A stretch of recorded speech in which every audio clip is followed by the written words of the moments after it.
Bakit ba sa panahon ngayon mas madali na lang magloko kaysa magsabi ng totoo? Bakit ba umaabot sa punto na kailangan pa natin magsinungaling sa mga partners natin? Bakit ba kailangan nagloloko pa tayo bago tayo umalis sa isang relasyon? Alam niyo hanggang sa ngayon, hindi ko naiintindihan kung bakit hanggang ngayon may mga taong mas pinipili nilang magloko kaysa magsabi ng totoo.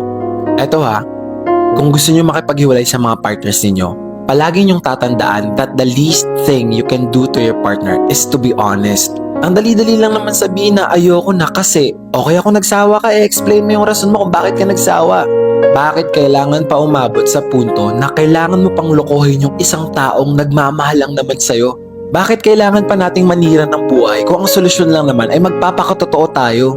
I'm not gonna come clean kasi ako rin naman minsan nahihirapan ako magsabi kung ano talaga yung totoo sa akin.